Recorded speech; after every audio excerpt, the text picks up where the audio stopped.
ఉత్పన్నం అవుతున్నాయి. అన్ని గురించి మాట్లాడదాం. గుడ్ ఈవినింగ్ అండి అందరికీ కూడా. ఫస్ట్ గా విజయ్ గారు గుడ్ ఈవినింగ్ అండి. ఎట్లా చూడొచ్చు అంటే ఇటుపక్క నుంచి కౌంటర్స్, అటుపక్క నుంచి రీకౌంటర్స్, యాక్షన్ రియాక్షన్ రెండు కనిపిస్తున్నాయి. మీరు అవినీతి చేశారంటే మీరు అవినీతి చేశారు, మీరు ఆక్రమణలకు పాల్పడ్డారు, మీరు ఇంత భూములకు సంబంధించి ఆక్రమించారు, ఇన్ని ఎకరాలు ఏమైపోయింది, అటుపక్క హిల్ట్ అంటే ఇటుపక్క మరొకటి. అసలు ఏ ప్రభుత్వం ఏం చేసింది, ప్రజలకు సంబంధించి ఎవరు చేస్తున్నారు, ఎవరు ప్రజాసేవలు ఉన్నారనే ప్రశ్న ఉత్పన్నం అవుతుంది కదా.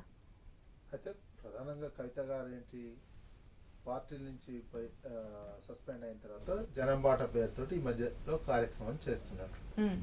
అంటే జనంబాట అంటే ఏంటి, ఇప్పుడు పరిపాలిస్తున్న ప్రభుత్వం కావచ్చు, ప్రభుత్వంలో ప్రజల సమస్యలకు పరిష్కారాలు, ఈ అంశాలన్నీ తీసుకోవాల్సినటువంటి అవసరం ఉంటుంది. కానీ అది ఏమవుతుంది, కవిత గారు అయినటువంటి పాత గవర్నమెంట్ని రాజకీయంగా, పాత ప్రభుత్వాన్ని, పార్టీ అంతకుముందు ఉన్నటువంటి పార్టీలో ఉన్నటువంటి వాళ్ళని విమర్శించడానికే జనంబాటలాగా కార్యక్రమం అయిపోయింది. ఇప్పుడు అధికార పార్టీ 2 సంవత్సరాలు అవుతుంది వచ్చి 2 సంవత్సరాల కాలంలో ప్రజలకు ఇచ్చిన హామీలు ఏంటి, దీని మీద కదా ఎక్కువ ఫైట్ చేయాల్సినటువంటి అవసరం ఉంది. ఒక నిజంగా కూడా పార్టీ కాదు, జాగృతి సంస్థ అనేది సంస్థ మాత్రమే. ప్రస్తుతం అది రాజకీయ పార్టీ కాదు. రాజకీయ పార్టీ కాకపోయినా విమర్శ చేస్తున్నటువంటి, ఎందుకు విమర్శ చేస్తుంటే కూడా ఎందుకు ఇంపార్టెన్స్ ఉన్నది, జస్ట్ కేసీఆర్ గారి కూతురు అయినటువంటి నేపథ్యంలోనే, కేసీఆర్ గారి కూతురు ఆ తర్వాత పార్టీలోకి వెళ్ళి బయటకు వెళ్ళిపోయినటువంటి నేపథ్యంలో ప్రతిదానికి ఆ ఇంపార్టెన్స్ ఉన్నది. అంతే తప్ప ఈ జాగృతి సంస్థ పేరుతో చేస్తున్నటువంటి దానికి అంత లేదు, అది ఒక సంస్థ లాగానే ఉన్నది. అందుకోసం ఈ చర్చ అంతా జరుగుతున్నటువంటిది.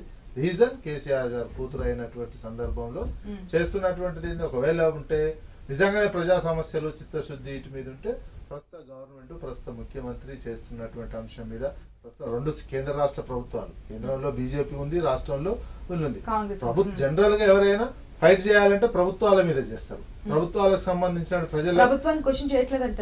ప్రభుత్వాన్ని క్వశ్చన్ చేస్తున్నట్టు ఎక్కువ అనిపిస్తలేదు. ఎంతసేపు రాజకీయ విమర్శలు, అది కూడా బీఆర్ఎస్ పార్టీకి సంబంధించినటువంటిది.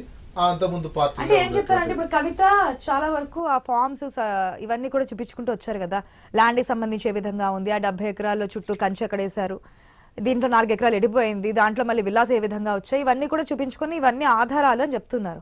కొంతమంది పేర్లు చెప్పారు, కొంతమంది పేర్లు చెప్పలేదు, నేను బయట చెప్పదలుచుకోవట్లేదని చెప్పారు. అవసరం వస్తే ఇవన్నీ కూడా నేను బయట పెడతానని చెప్తున్నారు. అవన్నీ అవాస్తవాలు అంటారా? అది ఎట్లా చేస్తుంది, వాస్తవం అవాస్తవం అనేది ఇప్పుడున్న ప్రభుత్వం విచారణ చేయాల్సినటువంటి అవసరం ఉన్నది. మరి వాళ్ళ దగ్గరికి ఎందుకు పోతున్నారు? ఇప్పుడు ఉన్నటువంటి ప్రభుత్వము, కొత్తగా వచ్చినటువంటి వాళ్ళు ఏమైనా చేస్తే అది కంప్లైంట్ చేయండి, అది రివ్యూ చేయండి. ఇప్పుడు తిరుపతి రెడ్డి, కొండల రెడ్డి, రోహన్ రెడ్డి వీళ్ళు మొత్తం భూ కబ్జాలే చేస్తున్నారు అనేది నిరంతరం వస్తున్న, ప్రజల్లో వస్తున్నటువంటి ఆరోపణ, ప్రజల్లో చర్చ జరుగుతున్నటువంటిది. హిల్ట్ పాలసీ మీద మీరేంటి, హిల్ట్ పాలసీ మీద ఏదో స్టార్ట్ చేసిందే బీఆర్ఎస్ నుంచి అంటున్నారు కదా, ఎట్లా స్టార్ట్ చేసి చెప్పాలిగా. హిల్ట్ పాలసీ అనేది అంతకుముందు లేనే లేదు. హిల్ట్ పాలసీ అనేది మా గొప్పతనం అని ఇప్పుడు ప్రభుత్వం చెప్తుంది. కాంగ్రెస్ ప్రభుత్వం మేము తీసుకొచ్చినటువంటి పాలసీ అనే అంశం, దాని మీద ప్రజలకు ఏ రకంగా అన్యాయం జరుగుతుంది అనే అంశం మీద చేయాలి. మీరు జనరల్ గా ప్రతిపక్షాన్ని విమర్శించడం అంటేనే రాజకీయం ఉందని అర్థం చేసుకోవాల్సి వస్తుంది. ప్రతిపక్షాన్ని మీరు వేరే తీరుకు ఎప్పుడైనా మీరు ఉంటే, ఇప్పుడు అధికార పక్షం బీజేపీ అండ్ కాంగ్రెస్ అనే అధికార పక్షాలు జనరల్ గా ఫైట్ చేసే వాళ్ళు ఎవరైనా పరిపాలించేటువంటి వాళ్ళ మీద, ప్రజల సమస్యలను పరిష్కరించే శక్తి ఉన్నటువంటి వాళ్ళ మీద, ఇప్పుడు గతంలో జరిగిన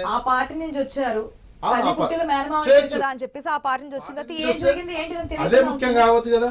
ఒకవేళ ఆ పార్టీ నుంచి వస్తే అప్పుడు జరిగినటువంటి తప్పులు ఏమన్నా ఇప్పుడు ప్రభుత్వానికి సమాచారం ఇవ్వండి, విచారణ చేయించండి అని చెప్పండి, అంతవరకు ఉంటుంది. ఇక ప్రతి ప్రోగ్రాం చేస్తున్నటువంటి దాంట్లో గత ప్రభుత్వాన్ని విమర్శించడానికి టైం కేటాయిస్తున్నారు ఎక్కువ తప్ప, ఈ ప్రభుత్వాన్ని, ఇక్కడ ఉన్న ముఖ్యమంత్రిని చేస్తున్న ఇన్ని అరాచకాలను, 2014 నుంచి ఇప్పటి వరకు ఏం జరిగింది, ఎవరేం చేశారనేది కూడా క్లియర్ గా చెప్తా. అంటే ఏదో ఒక రోజు అవ్వకపోతానా, అవినప్పుడు అని బయట తీయకపోతానా? ఓకే, మనిషికి కోరిక ఉండొచ్చు, అది మెయిన్ అయింది. ముఖ్యమంత్రి కావాలనే కోరిక ఉంటే ప్రస్తుత ప్రభుత్వాన్ని దించి తాను ముఖ్యమంత్రి కావాలి కదా. దాని ముఖ్యమంత్రి కావాలంటే ప్రభుత్వం మీద ఫైట్ చేయాలి, ప్రభుత్వం యొక్క లోపాలను ఎత్తి చూపిస్తే ముఖ్యమంత్రి అవుతారు తప్ప, గత ప్రభుత్వాన్ని, గత నాయకులని వాళ్ళని విమర్శిస్తే ముఖ్యమంత్రి ఎట్లయితారు? ముఖ్యమంత్రి కావాలంటే మీరు ముందు రాజకీయ పార్టీ పెట్టాలి. ఎక్కడి నుంచి ముఖ్యమంత్రి అవుతారో తెలియదు.